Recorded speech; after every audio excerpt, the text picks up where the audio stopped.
Continuamos aquí en el estilo Juliana conversando con el doctor Ciro Castillo, padre de Ciro Castillo Rojo, quien está con nosotros aquí. ¿Por qué? Porque la fiscal que estaba investigando el caso ha denunciado por el delito de homicidio a Rosario Ponce y ahora la investigación se ha prolongado 120 días más, 4 meses, pero ya está judicializado, es decir, es absolutamente reservado y se va a saber en este tiempo finalmente qué fue lo que sucedió. Bueno, es lo que todos esperamos, por algo han pedido una ampliación en el proceso. Lo cierto es que hablábamos con el papá de Ciro antes de la pausa y durante los comerciales de todas las contradicciones que generaron finalmente tantas sospechas, no solo en la opinión pública, en el peruano de a pie, en los televidentes, sino y sobre todo en las autoridades. Me imagino yo que esa fue una de las razones por las que iban extendiendo los plazos de las investigaciones, porque cada vez iban apareciendo de pronto nuevos elementos que uno ya no entendía, porque lograr un engranaje, que es lo que uno busca siempre cuando está investigando,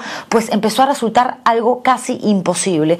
Una de las primeras declaraciones de Rosario, porque habló muy poquito para algunos medios, pero la primera entrevista larga y tendida que dio fue a Frecuencia Latina. Yo trabajaba en ese entonces en el programa Punto Final, me concedió a mí la oportunidad de conversar con ella y esto fue lo que sucedió aquí, y a continuación las primeras contradicciones para luego analizarlas con el doctor Ciro.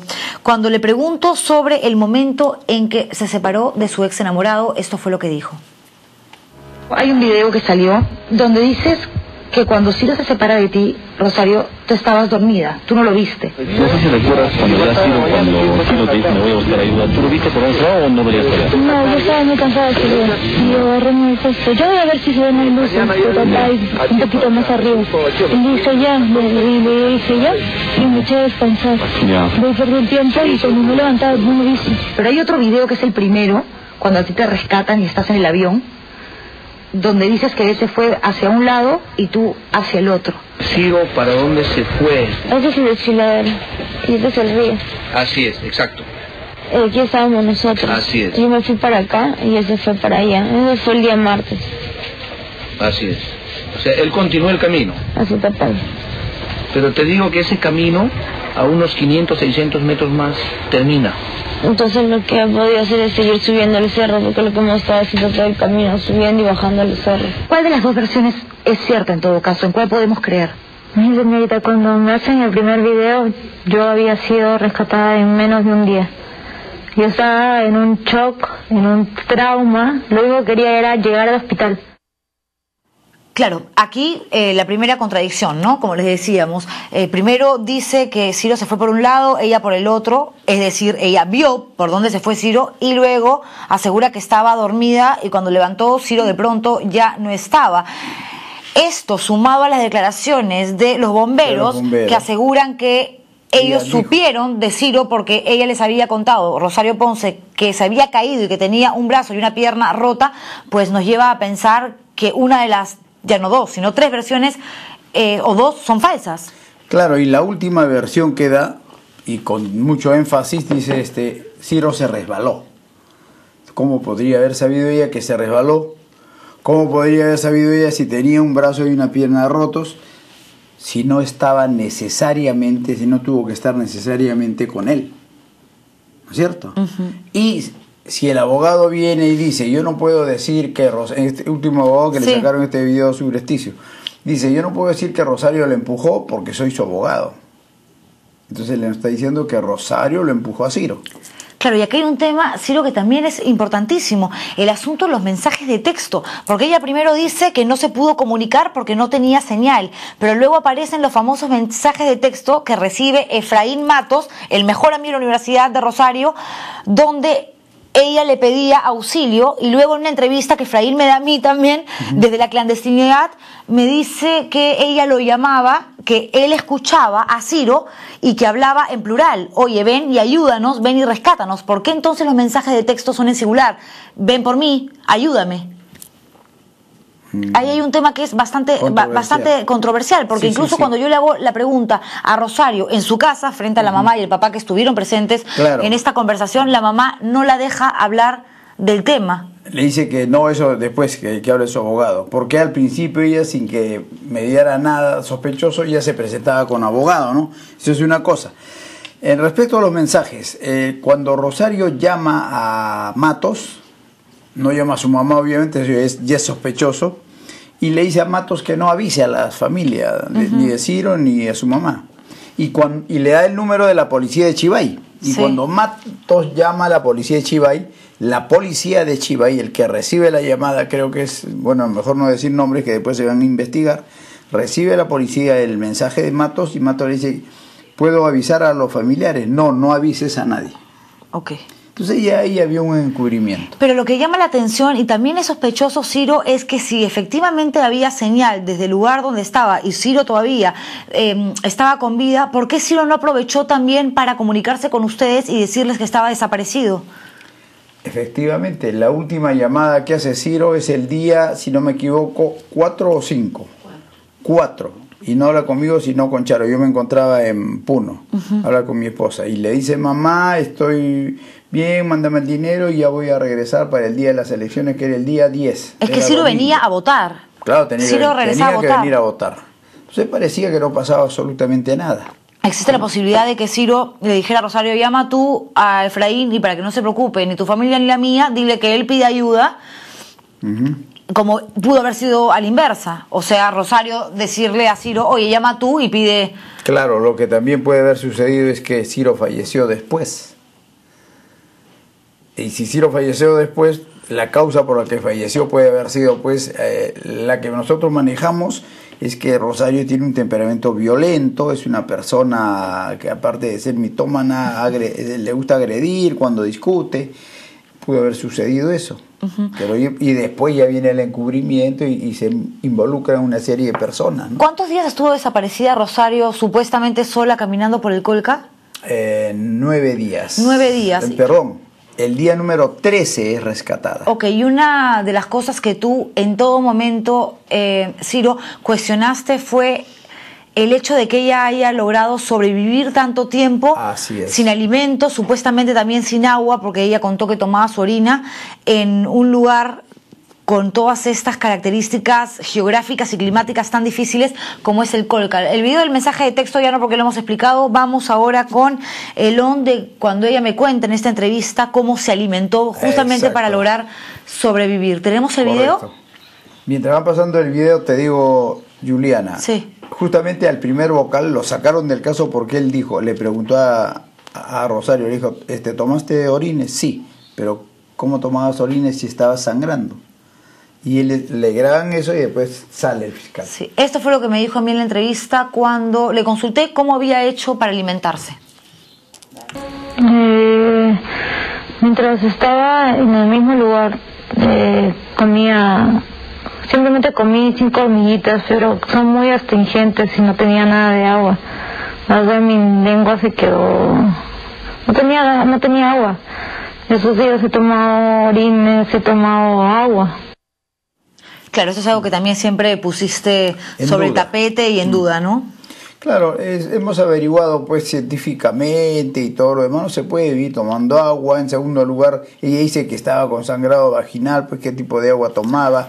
Por último, hasta había dejado agua en un lugar donde se encontraron las mochilas, que a estas alturas yo pienso que eso ha sido sembrado y colocado por otras personas para despistar la búsqueda, ¿no? Claro, si a esas alturas, en realidad de la historia, nadie puede decir que no hay contradicciones y que Rosario Ponce, que es la principal sospechosa y ahora denunciada por el delito de homicidio, pues ha sido clara y coherente en sus versiones, porque eso sería mentir y negar una realidad que está ahí, con pruebas, con elementos, con videos, que todos podemos ver y que nosotros ahora, por ejemplo, acabamos de hacer y mostrarles en un pequeñísimo resumen. Pero ¿por qué estás tan seguro de que a Ciro lo empujaron, lo mataron y no que resbaló? Porque podría ser también que ella vio cómo Ciro, después de una pelea, no sé, por ponerte un escenario X, resbaló, cayó, tuvo un accidente y al llegar a Lima, la mamá y los abogados, el entorno más cercano, le dijo: tú no viste nada, no sabes nada, quédate callada porque si no te van a involucrar. Claro, si le dijeron eso, no fue a llegar a Lima. Se lo dijeron al día siguiente de la llamada que hizo ella. Entonces ya armaron toda una estrategia. ¿Por qué creo que no fue un resbalón? Porque un resbalón pues no se esconde de esa manera. No hay un encubrimiento por un simple resbalón de esa manera. ¿Por qué creo que es Rosario? Te dije por la conducta violenta que ella nos acostumbra a... Por los peritajes psiquiátricos a los que fue sometida. Ahora, que pueden haber habido un montón de cosas, seguro, ¿no? No sabemos, está en el terreno de la especulación, pueden haber sido terceras personas también. Pero, ¿por qué pienso yo que esto sí es un homicidio? Primero, porque Ciro era de una contextura fuerte, casi 1,80 m de estatura, difícilmente podría haberse caído solo, el terreno es abrupto, por supuesto. No, yo no pienso que haya habido nada accidental. En absoluto. Haya habido algo, no sé si premeditado, pero ha habido algo, lo han empujado a él. ¿Y estás seguro que hubo cómplices? ¿No consideras posible quizás que Rosario Ponce, con la poca fuerza física que puede tener una mujer frente a un hombre de casi 1,80 m? Mira, Juliana, nadie puede sobrevivir 9 o 10 días a esa altura, en esa altura y sin agua y sin comida. Eso de las hormiguitas y orines es un cuento. Segundo, las quemaduras que yo he visto en policías por estar 3 días en la altura son terribles. Yo mismo los he llevado al hospital. Cuando la encontraron a ella, la encontraron como si hubiera estado en un día soleado nada más y con una deshidratación de leve a moderada, ni siquiera moderada. Han habido además cosas muy extrañas alrededor de todo esto. Se ha hecho todo un trabajo por desorientarnos y no se ha hecho el acopio de la cadena de custodia ni nada. Es más, te comento algo. Si tú has prestado atención, ha habido un general que va a la clínica donde estaba Rosario, la retira el día 19 y se la lleva al Colca, piloteando él mismo el helicóptero. Y no puede ser, tomando una pregunta de César Corbera que me hace al Twitter, que quizás todo este tiempo de búsqueda, todo lo que duró, caramba, esta lucha tuya por encontrar el cuerpo de tu hijo para saber si finalmente estaba vivo o muerto, haya generado todo este tipo de especulaciones. Te hago la pregunta más directa: si hubiese aparecido el cuerpo de Ciro a la semana o a las 2 semanas, también con las mismas características, también ¿hubieses sospechado de un asesinato, de un homicidio, de un crimen? Es probable que no. La pregunta es ¿por qué tuvieron que desviar la investigación? Mandarme a recorrer a mí todo el Colca y dar una serie de versiones como para que nadie supiera dónde estaba el cuerpo. ¿No? Entonces, si hubiera aparecido rápidamente, si hubieran colaborado, hubiesen dicho de que esto ha sido un accidente, pues no hubiera habido ningún problema, hubiéramos pensado que verdaderamente ha sido un accidente. Pero José Pablo Barayber, por ejemplo, que es el antropólogo forense que de una u otra manera también fue incluido en esta historia como testigo porque dijo que había recibido las coordenadas, dijo en un momento, si se sabía dónde estaba, ¿por qué no se fue a buscar al lugar de los hechos? Porque los únicos que sabían eran el mayor Grandes, la policía, presumiblemente lo sabían desde el mes de mayo, junio. Y lo sabía este señor que se hacía pasar por vidente, que también era del Servicio de Inteligencia de la Marina, que se hacía llamar Renato Portal o Sergio Pérez. ¿Y por qué no dijeron nada? ¿Por qué no dijeron nada? Entre ellos sabían, conocían. ¿Por qué lo escondían? No sabemos. Probablemente para no encontrar el cuerpo. Por lo tanto, ¿tú crees que estas personas deberían también ser acusadas por la Fiscalía? Yo creo que todas las personas que de alguna manera han tenido una conducta sospechosa pueden aportar en algo si son convocadas, y si se les encuentra algo ilegal, pues tendrán que ser acusadas. Eso ya lo determina, en este caso, la Fiscalía y el Poder Judicial, ¿no? Y mientras tanto, hoy como están las cosas, que nos hemos enterado por la propia Rosario Lozada, la fiscal, que el caso ha sido judicializado, que van a investigar 120 días y que ya hay una acusación. Así es. ¿Te sientes satisfecho? Mira, Juliana, no se trata de satisfacción o insatisfacción mía, por lo que te decía antes. Nosotros estamos viviendo una tragedia, una tristeza enorme. No existe ni siquiera el atisbo de ningún tipo de satisfacción que nos pueda quitar esa tristeza.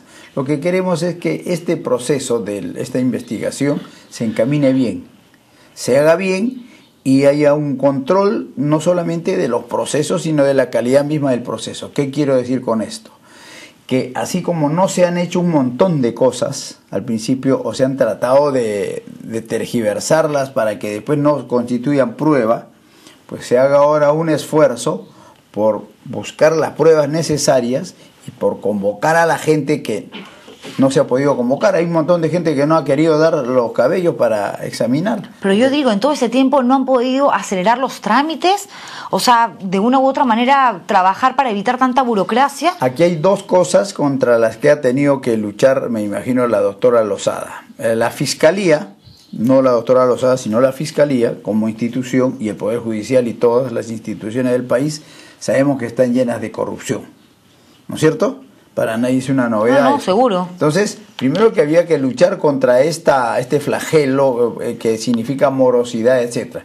Y la otra cosa con la que tenía que luchar directamente era contra la voluntad de encubrir que tenían estos policías y que tenía el entorno de Rosario. Probablemente lo más resaltante ahí sería el suegro de Rosario, este señor que era del Servicio de Inteligencia. El Servicio de Inteligencia, sí. Entonces toda esta gente estaba pues encubriendo, frenando, se convertía en una rémora y hacía de que los procesos se demoraran más, se hicieran engorrosos. ¿Y quién nos asegura que ahora estos 120 días que ha dicho la fiscal que va a durar la investigación, lo que falta, finalmente va a acabar en 120 días, que equivale a 4 meses, y no que vamos a tener que esperar a 6, 7 meses para determinar si el Poder Judicial... Lo que sí tenemos que tener en claro, y esto es un punto que estás tocando, es que estos señores del entorno de Rosario no creo que se queden de brazos cruzados o que le digan a Rosario que haga una confesión de parte, ¿no?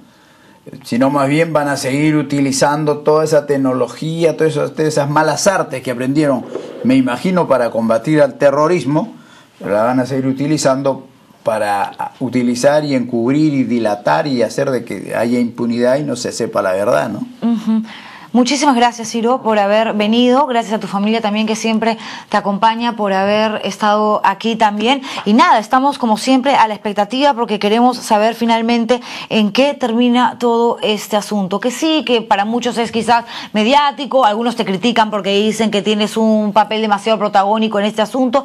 Lo cierto es que cuando un caso se empieza a investigar, tiene que terminarse. O sea, no podemos dejar las cosas varadas porque simplemente aparece una nueva noticia o un nuevo caso mediático y se roba el show. De ninguna manera. No sigamos con esa mala costumbre de dejar todo a medias, carreteras a medias, investigaciones a medias, etcétera. Yo te agradezco infinitamente porque nos da la oportunidad de aclarar estas cosas y porque sé que lo haces con ese ánimo benévolo de que entre todos los peruanos empecemos a ser un poco más sinceros, ¿no? Es cierto, qué diferente sería todo si la gente optara por algo tan fácil como decir la verdad, realmente. Estos trámites engorrosos, estos casos, estos juicios, que no solamente es una pérdida de plata y de tiempo, sino un sufrimiento terrible para las personas involucradas, pues no se daría. Gracias. Gracias por haber estado. A ti más bien. Muchísimas gracias, señores. Pausa comercial y regreso con más.